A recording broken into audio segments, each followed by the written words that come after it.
Narcisista. Lidando com o transtorno da personalidade narcisista. Por Taylor Hunt, narrado por André Lourenço.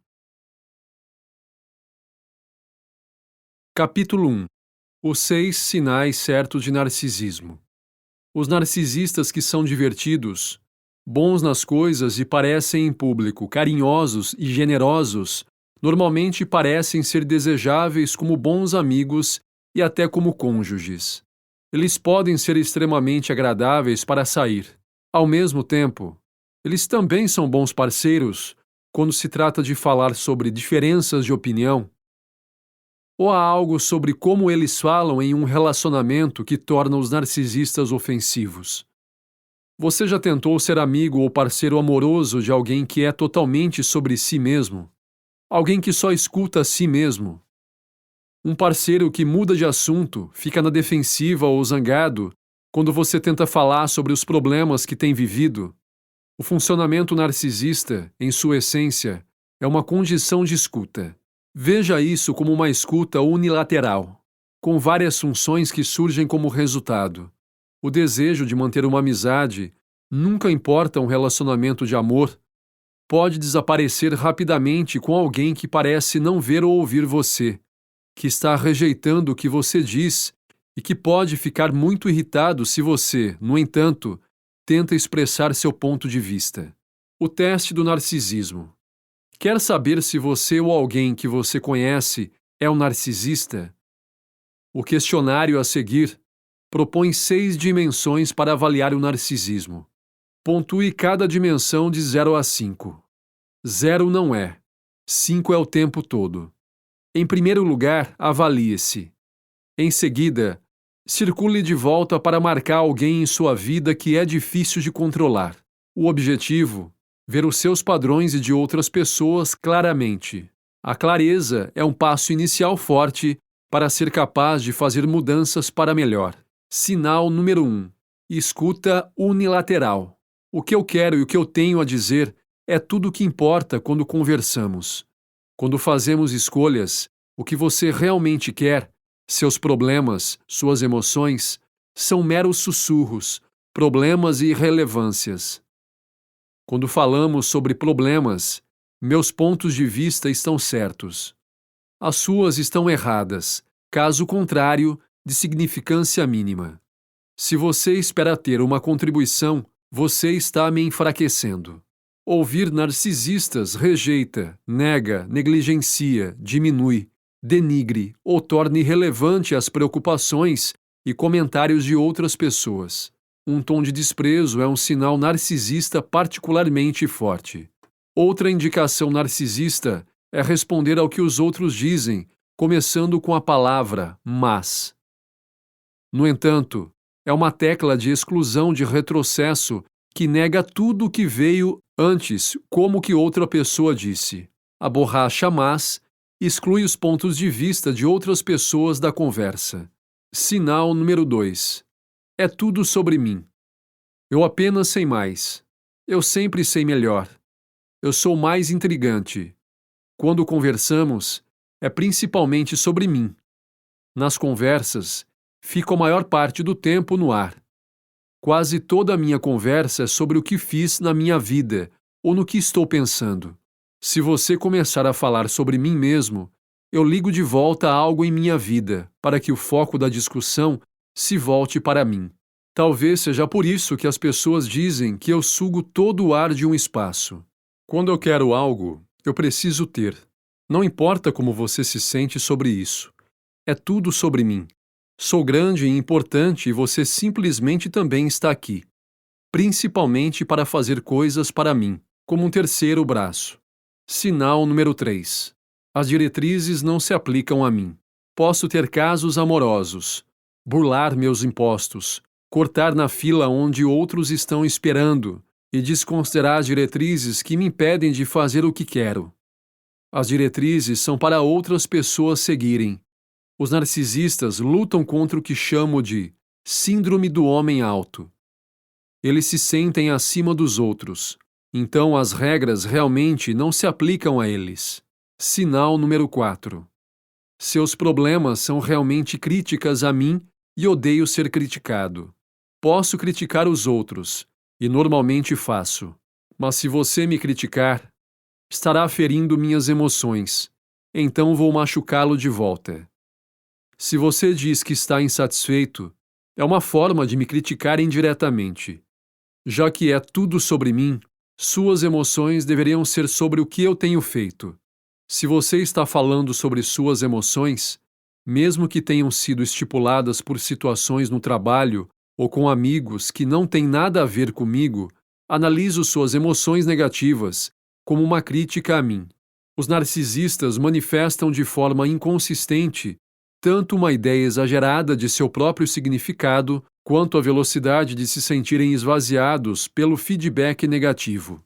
A crítica machuca, e porque os narcisistas pensam que tudo se refere a eles, eles ouvem as tentativas de outras pessoas de falar sobre sentimentos pessoais como críticas veladas a si mesmas. O termo científico para considerar as preocupações dos outros como crítica pessoal é personalização. Estou me sentindo solitário. É ouvido por uma pessoa narcisista como uma alegação. Você não passa muito tempo comigo. Sinal número 5. Estou certo. Você está errado. Então, quando as coisas falham entre nós, a culpa é sempre sua. Não se pode esperar que eu peça desculpas ou admita a culpa. Estou acima dos outros e acima das críticas. Se você espera que eu diga como contribui para um problema, ficarei bravo com você. A hesitação em assumir alguma responsabilidade por erros pode originar-se da confusão da parte com o pensamento todo ou tudo ou nada. Os narcisistas pensam: se eu fiz apenas uma coisa que não está certa, então eu deveria ser totalmente mau. E é exatamente por isso que eles não são tão resistentes a admitir qualquer coisa errada. Qualquer que seja a fonte de sensibilidade às críticas e dificuldade em admitir os erros, eles tendem a culpar os outros quando algo falha. Culpar e encontrar defeitos nos outros parece mais seguro para os narcisistas do que tentar descobrir, aprender e crescer a partir de sua própria participação nos problemas. Embora os narcisistas sejam muito rápidos em culpar, eles podem demorar para realmente apreciar. Gratidão precisa ser ouvida. Sinal número 6. Posso ficar com raiva rapidamente, mas quando fico com raiva, é só por sua causa. Você me deixou louco. Você não me ouviu. Você me criticou. Você está tentando me controlar. Sua visão está errada. Então, você realmente precisa se desculpar. Não eu. Se estou bravo, é porque estou frustrado com o que você está fazendo. Só estou bravo por sua causa. Os narcisistas geralmente mostram charme e destreza social significativos. Ao mesmo tempo, essas pessoas aparentemente superconfiantes podem ficar com raiva rapidamente. Quando ficam irritados, instantaneamente culpam os outros por sua raiva. Capítulo 2. As muitas faces do narcisismo. Os autores sobre narcisismo são pouco rápidos demais para anunciar essa qualidade de personagem central ineficiente? E talvez já tenha passado, talvez muito tempo, gerar uma perspectiva mais matizada de uma ideia que, em sua popularização, se tornou supersimplificada, sem mencionar o fato de ser empregado de uma forma que pode ser involuntariamente confusa ou pouco clara. Pois, de uma forma ou de outra, existem elementos de narcisismo em todos nós, e aqueles que são seriamente carentes de narcisismo, como no narcisismo saudável, podem ser tão perturbados e ter uma autoimagem tão mal formada quanto aqueles realmente supersaturados, como ela, ou em outras palavras, os condescendentes, supergrandioso fanfarrão Donald Trump. Este post segue uma sugestão e é, na verdade, uma revisão do Dr. Craig Malkin. Ao lançar uma nova luz sobre os vários paradoxos do narcisismo, esta excelente e muito necessária reintrodução a um dos assuntos mentais mais convincentes, obtém o benefício máximo da pesquisa médica e acadêmica atual. Ao fazer isso, apresenta uma forma ainda mais avançada de compreender o que em nossa humanidade nem sempre é perverso, ou uma condição demasiadamente humana. Além disso, oferece uma ajuda muito útil sobre como lidar com eficiência com narcisistas tóxicos, cujos hábitos abusivos ameaçam virar nossas vidas ou já viraram, e sugere como podemos moderar nossas próprias tendências ao narcisismo doentio, práticas e impulsos que podem acabar atrapalhando nossas ambições, objetivos e relacionamentos pessoais, profissionais normalmente. É verdade e profundamente verdade que somos todos narcisistas, ou dito de outra forma, que todos nós temos uma necessidade profundamente sentida. Chame isso de impulso inato, de nos perceber não apenas como tendo valor e importância para os outros, mas como pessoalmente especiais, até mesmo notáveis. Em uma palavra, nos ver como especiais e como merecedores de ser considerados dessa forma. É essencial acrescentar, entretanto, que diferimos no tipo e grau de narcisismo que incorporamos, o que pode ser explicado com base em nosso caráter, como fomos criados e numerosas influências sociais, acadêmicas e culturais. Se tivermos narcisismo inadequado, o que Malkin, mencionando a ninfa rejeitada por Narciso no folclore grego, chama de egoísta. Nos sentimos mal conosco, inferiores, indignos e modestamente subjugamos nossos desejos e necessidades aos outros. Se por outro lado somos atormentados pelo narcisismo extremo, estamos tão cheios de nosso eu em busca de admiração, arrogantes e orgulhosos, que nos falta a capacidade de dar aos outros ou realmente nos importar com eles. Mas estando em algum lugar no meio desse espectro do amor próprio, embora objetivamente nos calculemos um tanto mal, provavelmente seremos confiantes, autossuficientes e autoconsolidadores e calorosos, gentis e atenciosos com os outros. Contra isto é, ser inseguro e autodepreciativo e tão vulnerável à ansiedade e depressões, ou odiosamente presunçoso, autorizado e auto-engrandecedor, tendo a proporção certa de amor por si mesmo e amor pelos outros. Nosso eu. Relacionamento e relacionamentos com os outros, nem muito quentes nem muito frios. É muito mais provável que sejamos, como diz Malkin, felizes, otimistas e duráveis. Portanto, é muito provável que vivamos nossas vidas como um desafio, uma eficiência e uma satisfação favoráveis. Como o autor ainda identifica, questionando muitos conhecimentos padrão sobre o assunto, narcisismo não é tão ruim.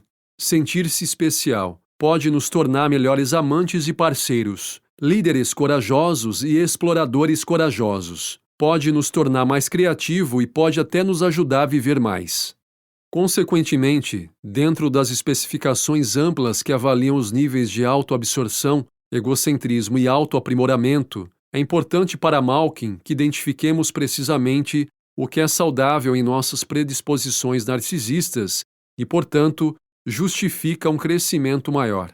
Como deveria estar claro agora, repensando o narcisismo, embora uma entrada relativamente tardia em uma região já repleta de posts e livros sobre um assunto cada vez mais comum, abre nossos caminhos em quão abrangente ilumina essa medição crítica da personalidade. E não apenas seu autor analisa, meticulosamente os vários graus de especialidade narcisista, ele também distingue utilmente entre o narcisismo extrovertido, introvertido e comum, a última classificação associada ao orgulho exagerado de um indivíduo em, não tão abnegadamente, estar bem para os outros. Reportando e expandindo alguns dos mais recentes e instigantes estudos de pesquisa sobre narcisismo, incluindo o seu próprio, o livro de Malkin é em si especial. E uma das coisas importantes que o tornam assim é seu notável dom para destacar aspectos importantes do narcisismo por meio da utilização de exemplos de seu próprio conjunto de casos clínicos. Suas muitas anedotas e história médica não apenas provam suas ideias e percepções, mas também os tornam persuasivamente reais. Escrito em um estilo vernacular e coloquial, seu trabalho, sem evitar as complexidades intrínsecas em seu tópico, ainda está prontamente disponível, e mesmo para leitores que não estão familiarizados com as complexidades, às vezes, opressivas do narcisismo. Razoavelmente curto, sua parte do texto dificilmente ultrapassa 200 páginas. Reconsiderando o narcisismo, é ainda notavelmente longo em sua exploração, em vez de apenas encobrir uma variedade bastante grande de questões relativas a seu tópico diverso. Cientista que é, sua associação acadêmica é com a Escola de Medicina de Harvard. Malkin fastidiosamente procura iluminar elementos do narcisismo que regularmente iludiram terapeutas e leigos. Os evitou em parte porque os próprios narcisistas podem ser tão hábeis em esconder essas qualidades, e não apenas de nós, mas de si mesmos também. Essa é uma das razões pelas quais esse livro deve ser de tanto interesse para praticantes experientes quanto para aqueles que apenas gostaram de saber mais sobre o que motiva os narcisistas e tanto os incomoda. Dificilmente pode ser enfatizado demais que a escrita de Malkin vai muito além de apenas categorizar e, principalmente, despatologizar diferentes tipos de narcisismo. Veja como ele examina muitos tópicos essenciais para o tópico. E substancialmente mais do que eu posso cobrir suficientemente nesta avaliação, por exemplo, como a maioria, embora não todos, narcisistas prejudiciais podem ser adicionados para mudar.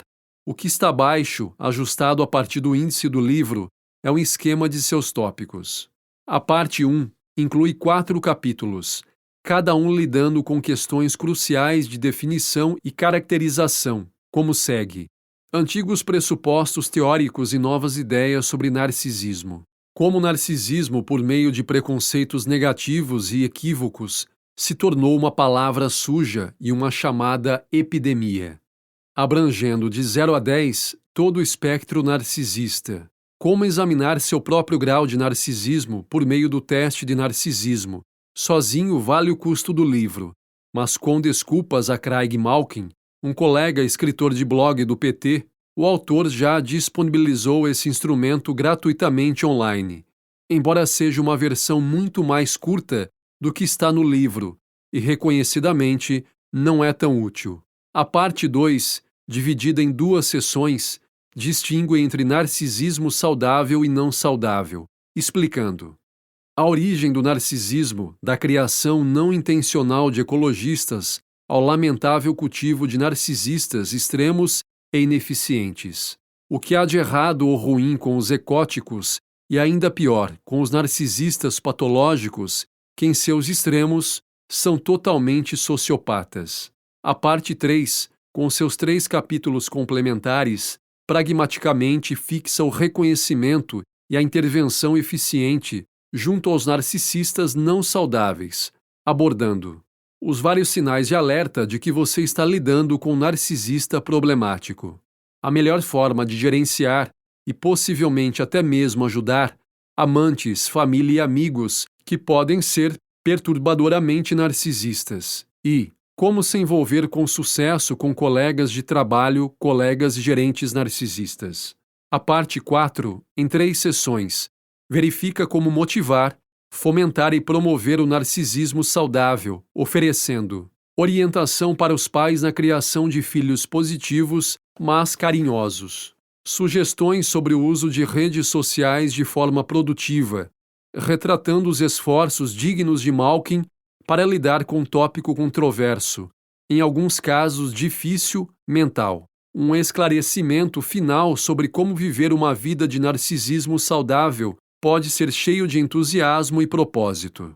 Esta revisão do conteúdo do livro deve sugerir um de seus maiores pontos fortes, especificamente a exposição organizada de suas ideias, simples de seguir e com um pouco de atenção constante, também fáceis de absorver.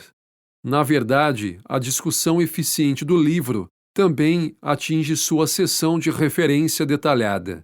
Dividido em 12 sessões, Cada uma destaca os livros e postagens que Malkin utilizou na preparação dos 12 capítulos do livro, conforme descrito acima. E essas listas bibliográficas sugerem não apenas a exaustividade da pesquisa do autor, mas também quão bem verificadas são suas diferentes afirmações e conclusões. Em resumo, o livro altamente compreensível de Malkin traz uma autoridade surpreendente. Certamente, além do que poderia ser obtido de um livro escrito em um design acessível para aqueles com conhecimento mínimo do tópico. E, no entanto, também é útil para profissionais que já são fluentes nisso. Claramente, o autor fez seu dever de casa. E, consequentemente, qualquer pessoa interessada neste tópico tão atraente deve estar em dívida com ele. Para concluir, se você vai comprar apenas um livro sobre narcisismo, este é o que você deve comprar. Não apenas porque é escrito de forma cativante, mas porque sua cobertura desse assunto de personalidade influente é anormalmente abrangente, sem se tornar frustrantemente espessa ou sobrecarregada por especificações periféricas. Além disso, praticamente todos os seus pontos são convincentemente demonstrados por exemplos da vida real, que apoiam suas diferentes afirmações sobre este assunto tão abrangente. É um assunto que há muito é discutível, pois é vital para a compreensão das complexidades, geralmente complicadas da natureza humana, e não apenas seus terríveis vícios, mas também algumas de suas virtudes cativantes. Capítulo 3. Quando o narcisista falha. Não sem causa, o narcisismo maligno é apenas um dos tópicos mais procurados na web, em parte simplesmente porque, relativamente, há tantas pessoas que parecem ter essas características perigosas que nos afetam negativamente. Essas pessoas são notórias porque desestabilizam nossas vidas, nos fazem sentir inseguros, subestimados, depreciados ou irrelevantes. E como observei em meu livro, personalidades perigosas podem nos vitimar emocionalmente, bem como fisicamente, até mesmo economicamente. Eles entram em nossas vidas como membros da família, bons amigos, amantes, parceiros, colegas de trabalho, gerentes ou, pior ainda, como líderes nacionais. Assim que entram em nossa órbita, por mais distante que seja, a toxicidade é o que eles têm em comum, e sempre deixam um campo de partículas do sofrimento humano para trás. A esta altura, reconhecemos o quão perigosos esses indivíduos são exatamente porque sua patologia impulsiona muito de sua conduta sórdida, especificamente para com os outros. Suas características comuns, tais como uma sensação hiperinflada de privilégio, grandes emoções de superioridade ou singularidade, conceitos errôneos de infalibilidade, perpétua desconsideração pela verdade, conivência perene e computação para aproveitar ao máximo os outros, sentimento de que as diretrizes e leis não se aplicam para eles, e, obviamente, a necessidade de rebaixar os outros, aliada à insensibilidade, não apenas nos desgasta, mas pode ter repercussões terríveis. A única área sobre a qual raramente se fala quando se trata de narcisista mortal é o que acontece quando eles fracassam. Fracasso pessoal, no trabalho ou como líderes para o narcisista pode ser bastante inquietante, se não terrível, para o resto de nós. Como Stuart Yudovsky, observem defeitos fatais, esses indivíduos são tão severamente defeituosos de caráter que administram o fracasso de maneira muito diferente do que você e eu, porque não são introspectivos ou capazes de reforma e não têm empatia pelos outros. Em geral, vemos os narcisistas como termos radiantes, como líderes eficazes de mercado ou como líderes políticos, e, no entanto, em geral, sua malignitude provavelmente, com o tempo, garantirá seu próprio fracasso ou mesmo detenção. Seja porque enganam impostos, porque desviam dinheiro, burlam regras e leis, enganam parceiros de negócios, desvalorizam e atormentam sua família ou parceiro doméstico, a ponto de se divorciarem, ou quando se trata de cultos, pensando em Jim Jones e Charles Manson aqui, ou como líderes de país, eles podem levar seus seguidores ou seu país a ações que são prejudiciais. E assim, quando uma catástrofe ou falha de algum tipo é inevitável, como o narcisista reage e o que nós, como vítimas em potencial de suas ações, podemos esperar para ver, é o assunto desse artigo. Assim como muitos distúrbios de caráter, aqueles que são gravemente defeituosos de caráter, mas especialmente o narcisista, quando enfrentam a desgraça pública, quando são apresentados como vigaristas ou por seus delitos, ou quando lutam em público, é quando eles acabam sendo metaestáveis, colocando-nos como família, amigos, colegas de trabalho, empresas, o público em geral ou uma nação em maior ameaça. Quando as coisas começam a azedar para o narcisista, aqui está o que podemos esperar. 1. Eles vão alegar erroneamente que tudo está bem e que não há nada de errado. Eles vão tentar primeiro nos enganar ou alegar que não há absolutamente nada nas acusações ou circunstâncias. Se as evidências forem apresentadas, eles tentarão invalidá-las ou alegarão que são incorretas, falsas ou um item de conspirações pouco claras, mas certamente não são verdadeiras. 2. Qualquer prova apresentada e aqueles que a apresentarem serão atacados com força e vingança. Quanto melhores as evidências, mais agressivo é o ataque. Indivíduos que estão fazendo a coisa certa ao relatar atos criminosos, comportamento antiético ou falhas, devem ser desafiados, envergonhados, importunados e intimidados. Nem mesmo suas famílias devem ser poupadas, se necessário. O narcisista envolverá fãs ou facilitadores para, de uma só vez, agredir aqueles que oferecem provas ou evidências, mesmo que isso exponha embaraçosamente sua conduta poodle, como a de bajuladores covardes. 3. Provas infalíveis serão retratadas como incorretas e o resultado de mesquinharia, ciúme, estrelas ruins, pessoas prejudiciais, negatividade, odiadores, nêmesis, perdedores, conspiradores, oposição, descobridores de ganhos, os infiéis, geralmente vistos em grupos espirituais ou cultos, ou como estamos vendo agora na política americana, notícias falsas, ou atores de estado profundo. Sempre há uma grande constelação de pessoas para culpar. O narcisista faz uma ampla seleção para ver qual afirmação vazia ressoa, especialmente com seus defensores. 4. Enquanto eles atacam com vingança, o narcisista maligno continuará a falar sobre si mesmo em termos entusiasmados, independentemente de sua situação real, pois são incapazes de introspecção, muito menos de contrição. Eles irão alardear suas realizações reais ou imaginadas, sua infalibilidade sintética e até mesmo se retratar como dignos de serem reverenciados em vez de insultados. 5. Eles procurarão encontrar uma pessoa para culpar por seus problemas ou queda, de preferência alguém que não possa se proteger. Um bode expiatório é sempre útil e quando não houver um de verdade, um será inventado. Se não são promovidos ou demitidos, é simplesmente porque uma cabala em ação estava contra eles. Se enganam seus parceiros de negócios, é porque merecem. Se a esposa consegue os filhos de um acordo de divórcio, é por causa de seu advogado covarde, não por seu comportamento abominável. Se eles perdem uma eleição, é por causa de supervisores de projeto, cidadãos insatisfeitos, embuste, golpes ou algum outro tipo de prevaricação por parte de uma conspiração.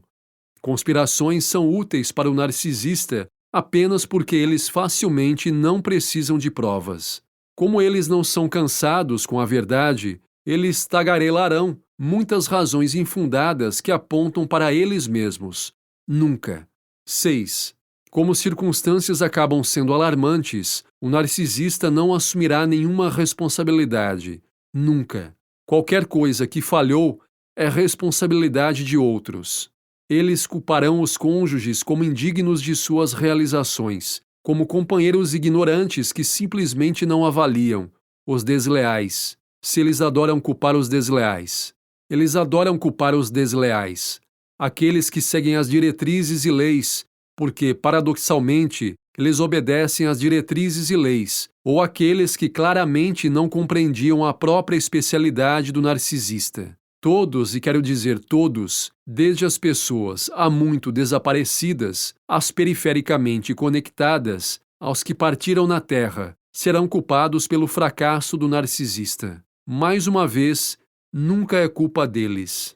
No processo de largar a culpa, mesmo os mais fiéis e robustos serão eliminados e denegridos, se necessário, com indiferença reptiliana. Para o narcisista maligno, existe apenas o bom, aqueles que oferecem um compromisso cego e inabalável que são úteis, e todos os outros que são inimigos, inúteis e, portanto, maus. Se você está dentro ou fora, bom ou mau, não é determinado pela história, pela amizade, sacrifícios ou quão bem você se saiu no passado, é determinado pelas necessidades caprichosas e egocêntricas do narcisista, e isso pode mudar em um momento. 8. Espere que as mentiras aumentem e sejam repetidas significativamente. Eles irão, mesmo devido às evidências precisas em contrário, mentir de forma mais profusa e inflexível. Mentiras são e sempre serão a principal ferramenta do narcisista maligno. A única diferença agora é que, ao lidar com o fracasso ou com o ridículo público, as mentiras devem aumentar em frequência e audácia ao ponto de incredulidade. O narcisismo espera que seus defensores, os desonestos e os facilitadores, mentem por eles e até mesmo desenvolvam álibis confiáveis. O fato de eles colocarem os outros em perigo ao fazê-los mentir é o dano colateral que o narcisista mortal causa, ao se debater em desespero quando estão falhando ou sendo pegos. E embora as mentiras aumentem, também aumentará a necessidade de baratear os outros, a fim de se valorizarem mais. Eles vão atacar a todos e qualquer pessoa das formas mais cruéis e vingativas. É quando vemos sua raiva transparecer. Não apenas raiva, mas raiva desenfreada. Eles dirão coisas que atordoam a consciência e esperam que todos engulam o que eles dizem, tanto quanto seus facilitadores fazem. O mais decente dos indivíduos será agredido, ridicularizado e transformado em um brinquedo humano, enquanto o narcisista libera raiva e ódio desenfreados. Eles mergulharão em um caldeirão sem fundo de antipatia e, como um jato arterial, vão espalhar essa mistura tóxica por toda parte com regularidade metronômica. 9. O narcisista maligno, sem culpa ou consciência, só se preocupa com o respeito e não se envergonha publicamente. Qualquer tipo de humilhação pública vai lhe causar mais raiva, mais ataques, mais conduta desonesta e incivilidade incomparável. Se o narcisista for derrubado, eles também procurarão derrubar todos os outros ao seu redor para fazê-lo sofrer de forma vingativa. Como o narcisista condena, estala ou arruína outros, cônjuge, bons amigos, parceiros de negócios, colegas de trabalho, o público, depende da criatividade mórbida e desaprovação do narcisista mortal, das ferramentas viáveis que eles têm disponíveis e, claro, quão alarmantes ou desesperada a circunstância. A web e as mídias sociais são certamente úteis, pois vidas podem ser complicadas com um único tweet. No entanto, o mesmo acontece com armas e rifles, venenos e até assassinos de aluguel. E se eles comandam uma nação, podem colocar os órgãos de segurança ou exército para trabalhar em seu nome. 10. Em certas circunstâncias, à medida que o fim se aproxima, o sofrimento dos outros é primordial para o narcisista maligno. É sua maneira de se autoelevar, por pior que pareça, retribuindo malevolamente a civilidade com muito mais sofrimento. Ao estourar, eles não vão mostrar nenhuma preocupação ou empatia porque não têm nenhuma. Se outros estão sofrendo por causa de suas ações, o narcisista simplesmente não se importa. Sem consciência ou qualquer tipo de remorso, assim como o psicopata de Robert Hare, eles dormem muito bem à noite enquanto todos os outros estão inquietos, ansiosos, estressados, chocam física ou psicologicamente o tempo todo, nervosa e justificadamente, considerando que outra malevolência vai acontecer. 11. Ao lidar com falhas, prisões, acusações ou rescisões, eles irão continuamente com suas reclamações. Os narcisistas são colecionadores de ferimentos naturais. Como tal, têm reunido e alimentado desrespeitos sociais e erros percebidos apenas para esta ocasião. Eles vão chafurdar na vitimização, dizendo que têm sido perseguidos sem parar e desnecessariamente. Eles, é claro, esperam que seus advogados, seguidores ou facilitadores ecoem subservientemente suas afirmações flatulentas. Então, o que acontece no final? Difícil de prever. Cada circunstância é diferente. Alguns vão chutar, se debater, desaparecer por um tempo, deliberadamente ou graças à prisão, ganhando tempo até que possam fazer tudo de novo. Outros se reagrupam, planejam e preparam outra entrada triunfante na vida dos incautos para vitimá-los quando a oportunidade surgir.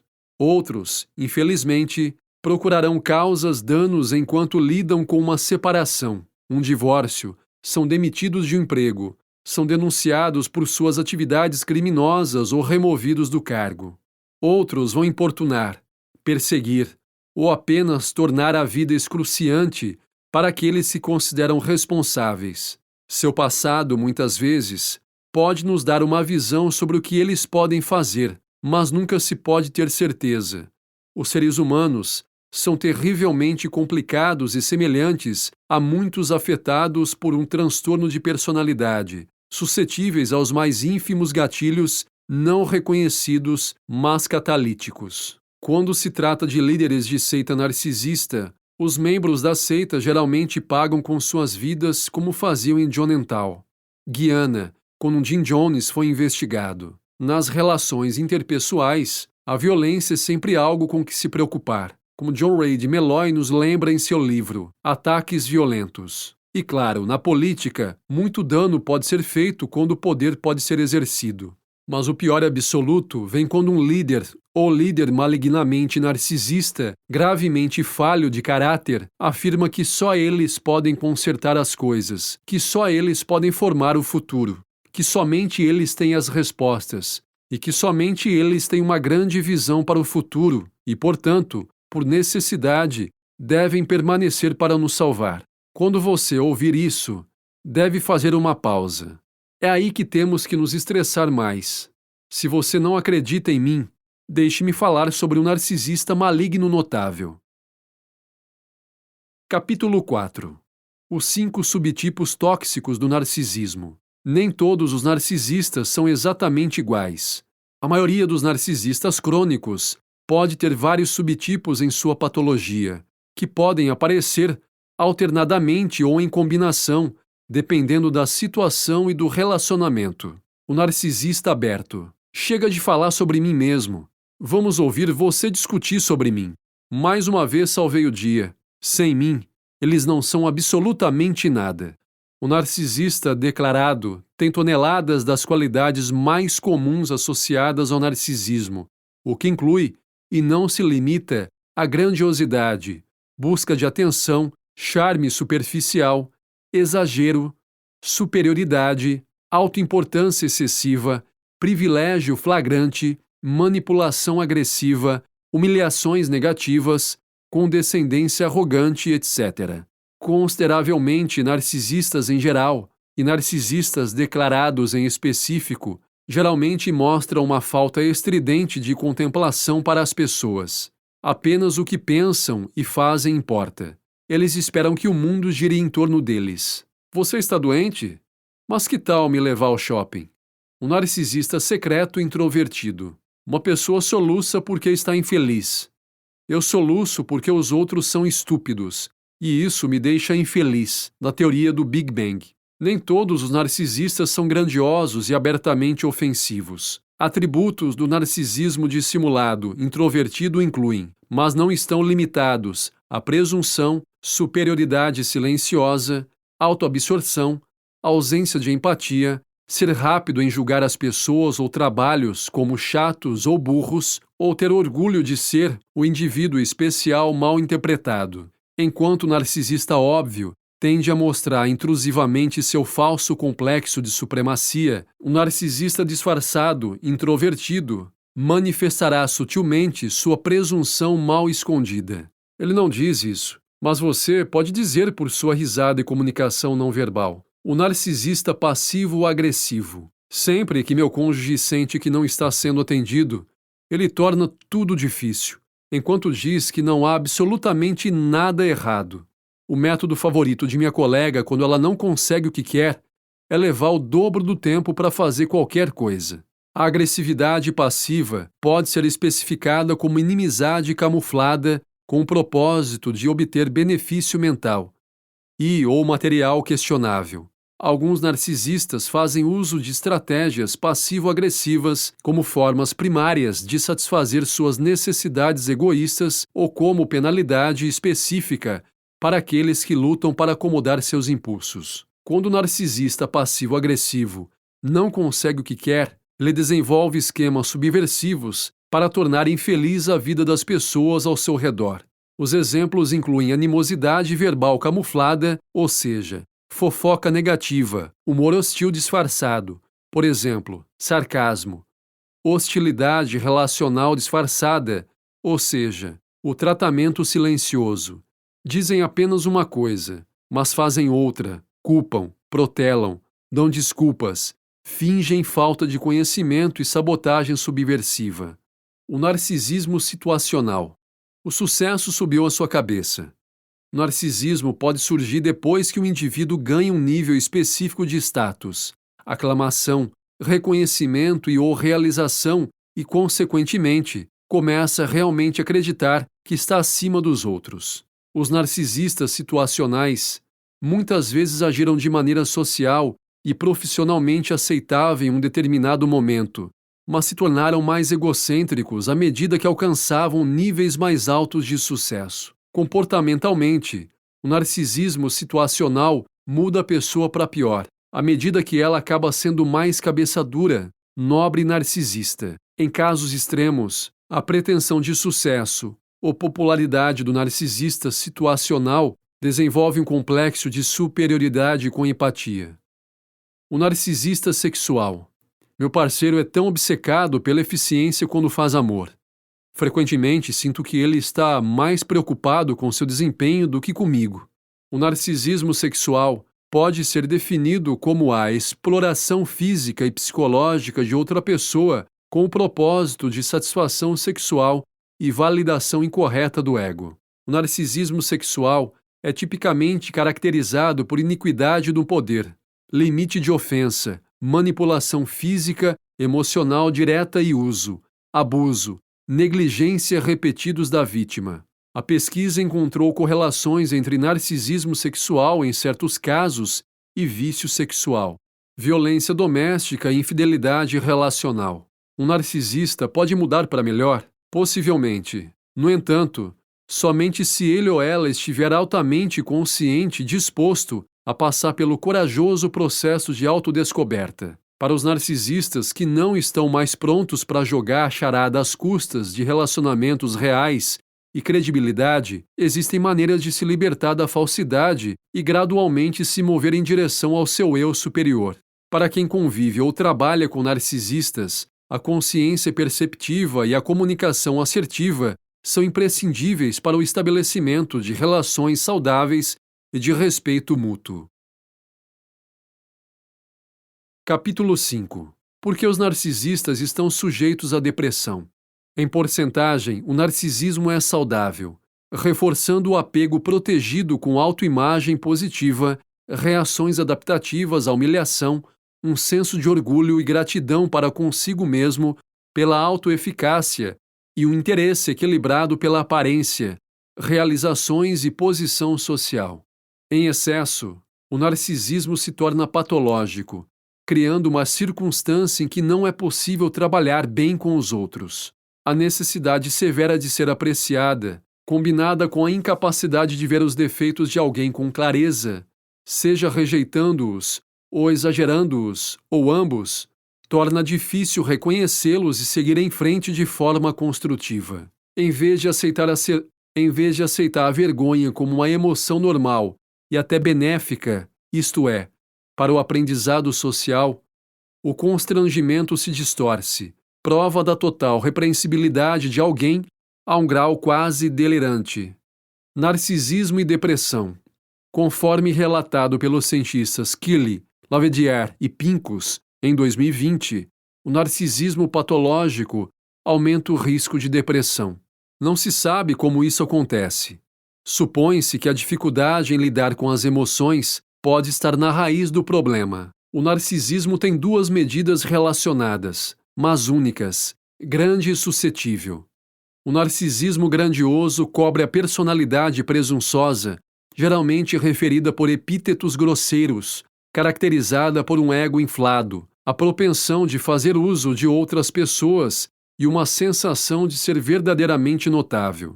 Essa grandiosidade parece ser inerente e genuína. O narcisismo suscetível, por outro lado, geralmente emerge das privações, traumas e negligência da juventude, estimulando a empatia e o cuidado dos outros, por um tempo. Os narcisistas vulneráveis compreendem a ideia de empatia, mas a esperam dos outros sem ver o dar e receber, resultando em vitimização e frustração. O que estão ao seu redor geralmente acabam se sentindo exaustos, amargos e finalmente acabados. Os autores falam sobre diferentes teorias que associam narcisismo e depressão. Os narcisismos não conseguiam processar com eficácia os sentimentos sobre si mesmos e sobre as circunstâncias sociais. Os sentimentos negativos ficam presos, desenvolvendo-se gradualmente. Desejando esconder seus defeitos, eles mantêm uma frente com os outros, enquanto por dentro se tornam mais distantes e deprimidos. Estados depressivos interrompem o sentimento de controle e afastam o comportamento em ambientes sociais e de trabalho, conduzindo ainda mais o ciclo. O que está acontecendo? Dada a falta de pesquisa sobre as ligações entre narcisismo, sentimentos e depressão, Keeley e colegas de trabalho elaboraram um estudo preliminar de 99 pacientes ambulatoriais atendidos em clínicas de saúde psicológica com financiamento público em Vancouver, Canadá. Eles recrutaram uma amostra de conveniência de clientes na ordem em que começaram o tratamento. Útil para um estudo de pesquisa piloto, mas menos robusto do que os estudos de pesquisa de acompanhamento seriam. Os participantes eram 70% mulheres brancas, com cerca de 36 anos de idade em média. As etapas incluíram um inventário de narcisismo patológico, cobrindo grandiosidade e vulnerabilidade, a escala de processamento emocional, examinando 5 aspectos de supressão emocional, sentimentos não processados, sentimentos administrados de forma inadequada, evitação de sentimentos e sentimentos reduzidos, empobrecidos, que avalia os principais sintomas de depressão e inclui uma pergunta extra sobre a influência negativa no funcionamento social. Achados. Em geral, grandiosidade e vulnerabilidade estavam relacionadas, mas únicas. Ambos também foram associados a um risco aumentado de depressão. Havia várias afiliações: vulnerabilidade com supressão de emoção, depressão com emoções não processadas. Sentimento mal controlado com grandiosidade, vulnerabilidade e depressão. Eles usaram essas correlações básicas para encontrar o melhor modelo estatístico. O modelo revelou que o processamento emocional prejudicado aumentou o risco de depressão apenas para narcisismo vulnerável. Deixar de processar as emoções era o único elemento considerável de processamento emocional que moderava a relação entre vulnerabilidade e depressão. Além disso, narcisismo suscetível, associado a problemas sociais por meio de emoções não processadas e também dos próprios sinais depressivos. Grande narcisismo foi correlacionado com o risco de depressão, mas não por meio de processamento psicológico. Importância. Esses resultados sugerem que indivíduos com qualidades narcisistas suscetíveis acabam ficando deprimidos mais rapidamente porque não resolvem suas emoções de uma forma adequada. Os autores destacam que a vulnerabilidade narcísica, com o aumento da sensibilidade aos negativos, aumenta e mantém estados mentais indesejáveis. A preocupação consigo mesmo desviam recursos que poderiam ser usados para gerar respostas adaptativas.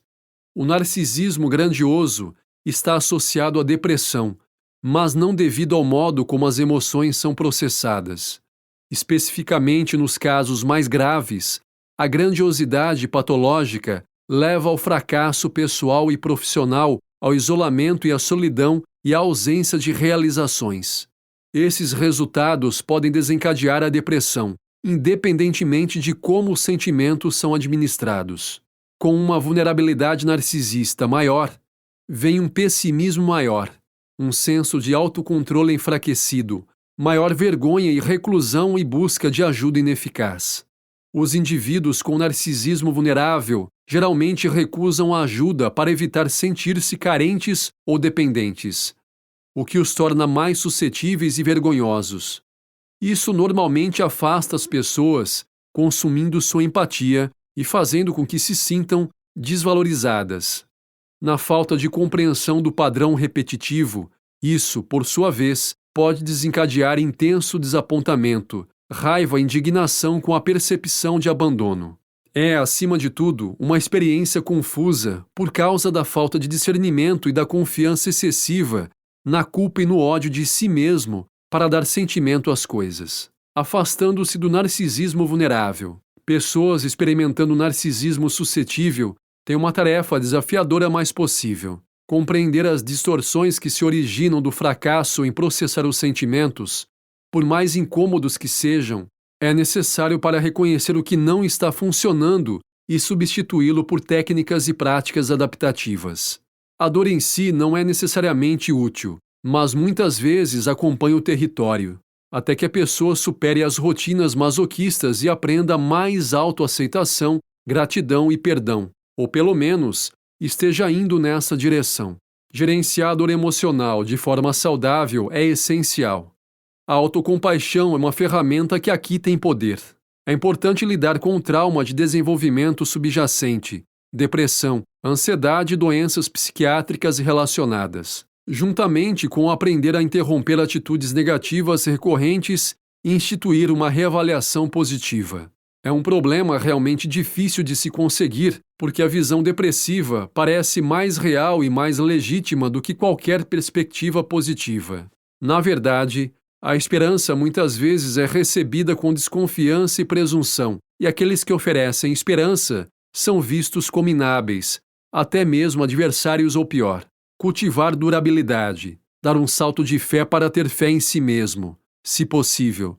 Superar a autoimagem negativa para se conectar e aceitar ajuda, adotar uma técnica de crescimento pós-traumático, aceitar a vergonha e, por fim, construir um senso de segurança e agência é uma forma de vida completamente diferente. Para aqueles com forte narcisismo suscetível, lidar com o constrangimento e arriscar a rejeição e o fracasso é uma grande pedida. Embora seja um caminho desafiador, para muitos é uma chance muito melhor do que protelar.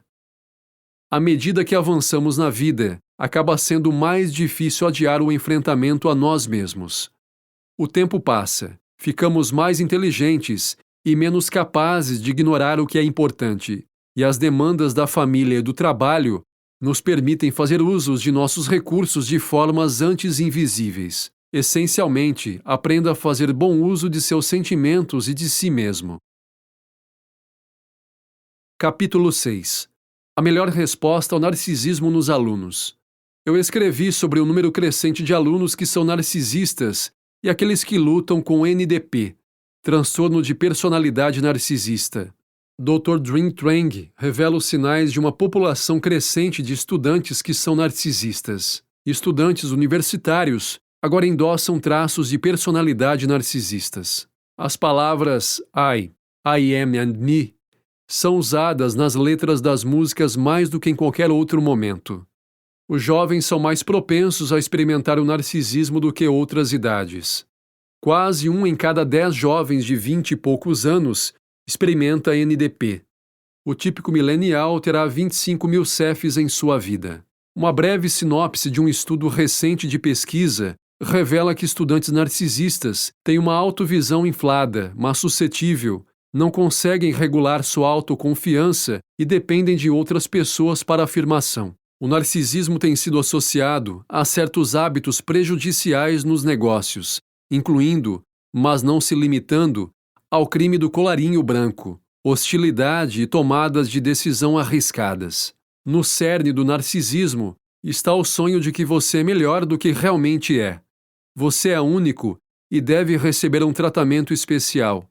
Você tem direito a coisas que outros podem ter que trabalhar para obter.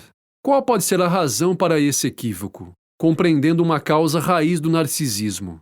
Compreendendo uma causa raiz do narcisismo.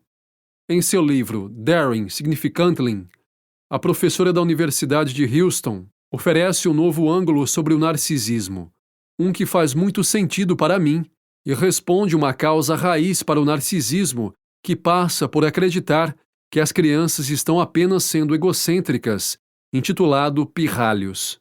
Ela diz: narcisismo é um medo baseado na vergonha de ser regular, que não pode ser curado por mais constrangimento. Considere essa ideia. Entre as muitas razões para o aumento do narcisismo, hoje, está a noção de que um aluno se sente um pouco como um simples número. Que eles não são especiais, afinal. É o medo de ser comum e uma reação ao constrangimento por ser tão típico. Talvez seja uma reação excessiva, compensando o desespero silencioso de que eles não são importantes para os outros ou para a sociedade. É o medo de não serem conhecidos. Eles não terão 1 milhão de seguidores no Twitter. Eles não terão 10 mil curtidas em uma plataforma de redes sociais. Se esse é o placar da nossa cultura, então é o suficiente para forçar uma criança a fazer coisas estranhas para se sentir melhor. Nossos piores pecados vêm do medo desesperado de sermos inúteis. Definitivamente, existem outras causas para o narcisismo. Mas se seus alunos sentem esse constrangimento, isso não pode ser resolvido, fazendo-os sentir muito mais vergonha por serem narcisistas. A pena não cura o constrangimento. É como combater o fogo com mais fogo. Respondendo ao narcisismo. Se você acredita que o constrangimento pode ser a causa do comportamento narcisista de seus alunos, por que não tentar uma ação contrária? Em vez de fazer com que se sintam constrangidos por serem narcisistas, comunique que pessoas realmente especiais tendem a fazer coisas únicas pelos outros. Correndo o risco de soar clichê, eles tornam o mundo um lugar melhor.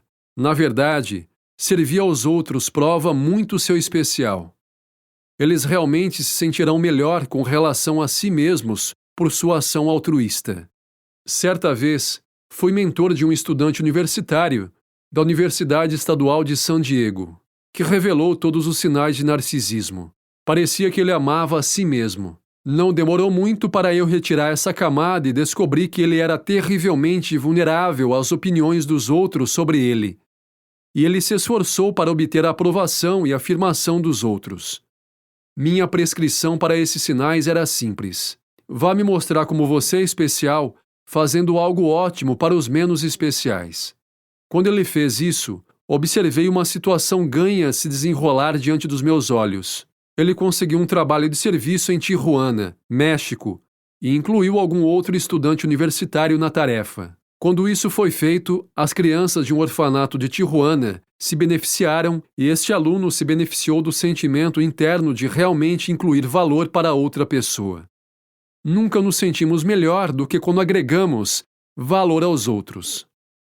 O resultado final é apenas isso. Não acabaremos com o narcisismo dizendo aos nossos alunos que eles não são assim tão únicos. Em vez disso, desafio-os a provar como são únicos. Reaja sensatamente, em vez de responder impulsivamente a eles. Viktor Frankl escreveu certa vez: entre o estímulo e a reação existe o espaço. Nesse tempo está nosso poder de escolha e nossa reação. Em nossa reação está nosso crescimento e nossa liberdade. Nesse espaço está nosso poder de escolher nossa reação. Capítulo 7. Narcisismo em crianças. O elogio é necessário no melhor dos relacionamentos, observou Tolstói certa vez, assim como a graxa é necessária para manter as rodas girando. Em suas interações do dia a dia, as pessoas ao redor do mundo frequentemente se veem oferecendo e recebendo elogios.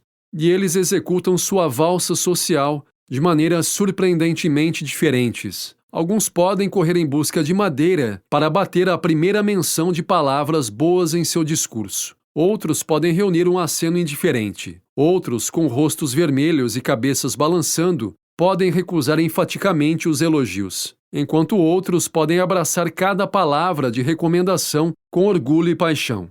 À primeira vista, apreço e paternidade parecem uma união infalível. Os pais aplaudem seus filhos com a boa intenção de aumentar sua autoconfiança, encorajá-los e demonstrar afeto, enquanto os filhos prosperam com a aprovação devotada de seus pais ou responsáveis. No entanto, pesquisas estão demonstrando que nem tudo é tão simples e que os elogios que os pais generosamente e sinceramente dão aos filhos podem, na verdade, sair pela culatra. O pesquisador da Universidade de Amsterdã, Ed Brumelman, examina a complexa relação entre elogio e narcisismo e o que realmente considera as crianças cultivarem uma autoconfiança saudável. Aqui está o Dr. Brumelman em suas próprias palavras. Qual foi uma das percepções mais fascinantes de sua pesquisa? Quando comecei a estudar narcisismo, costumava pensar que era quase como autoestima e que narcisistas eram aqueles com autoconfiança extremamente alta. Uma das coisas mais importantes que minha pesquisa revelou é que narcisismo e autoconfiança são extremamente diferentes. Enquanto autoconfiança contribui para a saúde mental, por exemplo, minimizando a ansiedade e as depressões, ajudando a manter relacionamentos saudáveis e assim por diante, o narcisismo pode prejudicar a saúde psicológica desde a tenra idade. Como o narcisismo difere da autoconfiança? Na literatura psicanalítica da década de 1970, o narcisismo foi frequentemente descrito como uma autoconfiança exagerada, autoestima com esteroides. No entanto, se você olhar de perto, o narcisismo se concentra na ideia de que você é superior a outros e os outros são inferiores a você. Os relacionamentos tendem a ser competitivos e um jogo de soma zero. Só pode haver um vencedor. E esse sou eu. A autoestima, por outro lado, gira em torno da ideia de ser digno de quem você é como pessoa e nem sempre se sentir excepcional para os outros. Na verdade, você vê os outros como iguais. Os relacionamentos têm uma tendência a ser horizontais e um jogo de soma diferente de zero. Ambos podemos obter o que realmente queremos. O narcisismo é um traço de caráter com o qual se nasceu ou é obtido por meio de socialização? Quanto disso é natureza e quanto é nutrição? O narcisismo, como qualquer outro traço de personalidade, tem uma parte genética. Já em idade pré-escolar, as crianças com predisposição ao narcisismo posterior são ativas. Querem estar no ponto focal, são mentalmente instáveis e ficam bravas e chateadas quando não conseguem o que desejam. Mas sempre que dizemos que algo tem uma parte genética, presumimos imediatamente que foi reparado e gravado em pedra. Isso é um mal-entendido. O narcisismo é formado por experiências de socialização. Nossa pesquisa revelou que as crianças desenvolvem características mais narcisistas quando são mal avaliadas pelos pais, quando seus pais as veem como pessoas especiais e notáveis que deveriam ter um tratamento único. Supervalorizar os pais ou responsáveis tende a exagerar, reclamar e valorizar demais as capacidades dos filhos e pressioná-los a se destacar dos outros. Com o tempo, em tal ambiente, as crianças podem presumir que são realmente melhores e mais merecedoras do que os outros. E à medida que os narcisistas envelhecem, eles têm a tendência de serem atraídos por ambientes que destacam a competição em vez de cooperação, que os permitem se destacar, serem elogiados e apreciados pelos outros. Eles escolhem ambientes que realçam suas características narcisistas. Como você pode reconhecer quando uma criança é excessivamente autoconfiante versus narcisista? O narcisismo surge inicialmente por volta dos 7 anos de idade. É quando as crianças adquirem a capacidade de fazer autoavaliações em todo o mundo por meio de contrastes sociais. Se você pedir a uma criança que se defina, ela normalmente dirá: "Sou um ótimo irmão, irmã." Ou "Posso jogar futebol muito bem." Essas são autoavaliações específicas de domínio que carecem de comparação social. O narcisismo é uma autoavaliação mundial que envolve comparação social. sou melhor do que os outros.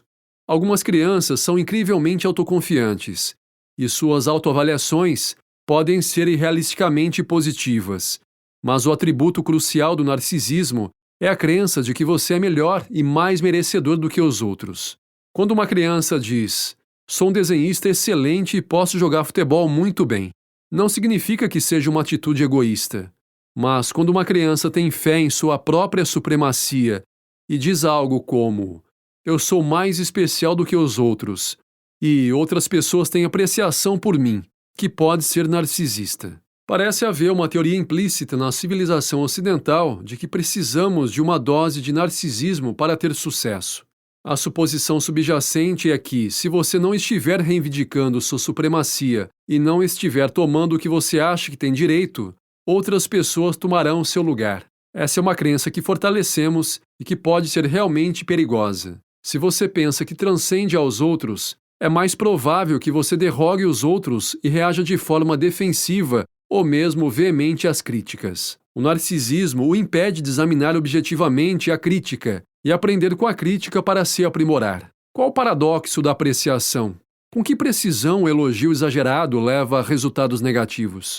O paradoxo é que nosso elogio é bem intencionado, mas em alguns casos tem consequências indesejáveis. Quando vemos que uma criança tem baixa autoestima, sentimos uma forte necessidade de ajudá-la a se sentir melhor consigo mesma. E nós temos essa teoria leiga de que a apreciação fará com que o trabalho seja feito. Os pais elogiam mais intensamente: "Você se saiu excepcionalmente bem", para os filhos com baixa autoestima, provavelmente em um esforço para elevar sua autoestima. O que nossa pesquisa mostra é que esse elogio inflado pode ter repercussões imprevistas. Por exemplo, em um estudo de pesquisa, observamos as interações entre pais e filhos e codificamos a frequência com que os pais elogiavam, e depois disso, seguimos o desenvolvimento da autoconfiança e do narcisismo com o tempo. Descobrimos que as crianças com baixa autoestima receberam uma valorização exagerada. Porém, quanto mais valorização inflada eles obtinham, menor sua autoestima, e para alguns, maiores seriam seus níveis de narcisismo no futuro. Imagine que alguém lhe diga quando criança: "Você fez um desenho incrível." Talvez por um tempo você sinta: "Ah, sim, sou incrível." Mas então você começa a pensar: "Isso representa um requisito realmente alto. Terei a capacidade de viver de acordo com esse padrão no futuro? Continuarei a ser notável? Não tenho certeza. Haverá problemas e lutas, especificamente na juventude, e haverá momentos em que você pensa: não fui tão bem, não estou correspondendo às expectativas das outras pessoas sobre mim." E isso faz você se sentir mal consigo mesmo. Qual é a melhor maneira de elogiar? Tente focar o elogio no comportamento e não no caráter. Caso contrário, as crianças podem ter a impressão de que o que fazem e como fazem, por exemplo, na escola, muda a forma como você pensa sobre seu caráter. Você deseja elogiá-los por algo que eles podem realmente controlar e mudar em si mesmos. Digamos que uma criança tire uma nota muito alta. É muito mais confiável dizer: "Isso é ótimo, porque sei que você estudou muito." Porque as crianças podem conectar o sucesso a um processo e ao trabalho que realizam nesse processo. Também digo aos pais ou responsáveis para tentar não aplaudir de maneira exagerada, porque você pode, sem querer, definir requisitos realmente elevados que são difíceis de atender. Acho que é sempre bom estar ciente das mensagens implícitas que você está enviando para seu filho. Até mesmo uma apreciação bem intencionada podem consistir em mensagens que você não planeja comunicar. No entanto, lembre-se de que as coisas sempre podem mudar e que o caráter não está gravado na pedra. Mesmo quando as crianças são mais velhas, existem muitas experiências que podem diminuir ou aumentar certas características. Que conselho você daria aos pais sobre como criar filhos com autoconfiança saudável e ajudá-los a crescer? Talvez a lição mais importante seja perceber que você pode ser afetuoso com seu filho e aumentar sua autoestima sem colocá-lo em um pedestal. Você pode sair com a criança fazendo-a sentir que você realmente valoriza a companhia dela. Jogar jogos juntos que se baseiam na reciprocidade, no toque, no abraço, no carinho. Há coisas que os fazem sentir que você realmente os aprecia por quem eles são como indivíduo e que você valoriza sua conexão com eles, sem realmente dizer a eles: Eu acho que você é único, impressionante e muito melhor do que os seus colegas. E você merece um tratamento especial. Quando você sabe que seu filho tem traços narcisistas, não precisa entrar em pânico. É bem típico. Mas é muito importante reconhecer as crenças que fundamentam a autoimagem narcisista. Cuidado! Seu filho gosta de si mesmo pelo que é, ou sua autoimagem é mais delicada. Pense nas mensagens que você ou o ambiente estão enviando a eles, que podem estar contribuindo para essas crenças. Fale sobre os valores que são necessários na vida e como ninguém realmente merece um tratamento especial. Erros parentais. As crianças são naturalmente e adoravelmente focadas em si mesmas e têm visões irrealisticamente positivas de suas capacidades. Quando uma criança de 3 anos diz: "Observe-me fazer meus grandes mergulhos", isso reflete um deleite apropriado para a idade, com novas capacidades e desejo de aprovação dos pais. Por volta dos 7 anos de idade, as crianças acabam conseguindo se comparar razoavelmente com seus pares. Para a maioria das crianças, isso leva a uma queda na autoconfiança geral. Para alguns, é o início de uma visão narcisista de si mesmos. O narcisismo é uma condição dos relacionamentos. Embora possa ser atraente, rebaixar 1 ou 2 narcisistas, isso não é útil nem gentil. Crianças narcisistas realmente precisam aprender a se conectar em vez de impressionar. Repetidamente dizer a eles como são únicos joga sua tendência de ansiar e monopolizar os holofotes, e sua ansiedade e ressentimento quando não são as estrelas. Por outro lado, o calor genuíno, dizer e demonstrar às crianças: "Você é único para mim", em vez de "Você é único", pode ajudá-las a desenvolver um sentimento de profunda aprovação que fundamenta a autoestima autêntica. O maior elogio que um pai pode fazer a um filho é: "Gostei da sua companhia". Crianças narcisistas realmente precisam de ajuda para aprender a compreender as ideias e sentimentos de outras pessoas e reagir de maneira afetuosa. Podemos falar sobre sentimentos à medida que aparecem em livros, filmes ou na realidade. Podemos incentivar a empatia e reconhecer a compaixão e a cooperação. Podemos até deixá-los experimentar a emoção silenciosa de fazer um ato anônimo de generosidade. Podemos apoiar seus esforços para se conectar com colegas. A amizade autêntica é um bom antídoto para o narcisismo. Quando eles se comportam de maneira insensível, podemos puxá-los de lado e ajudá-los a imaginar a resposta do outro indivíduo. Precisamos fazer isso com delicadeza e compaixão, conscientes de como essas crianças são vulneráveis e como se sentem desanimadas com as críticas. Quando eles erram, precisamos enfatizar que devemos fazer reparações e progredir, em vez de persuadi-los de sua maldade. Embora o narcisismo possa ser medido com segurança em crianças, isso não significa que essas crianças sejam completamente imperfeitas ou condenadas. Precisamos realmente acreditar na capacidade de nossos filhos de crescer e aprender. Isso foi Narcisista, lidando com o transtorno da personalidade narcisista, por Taylor Hunt, narrado por André Lourenço, copyright 2020, Taylor Hunt. Produção, copyright 2020, Taylor Hunt.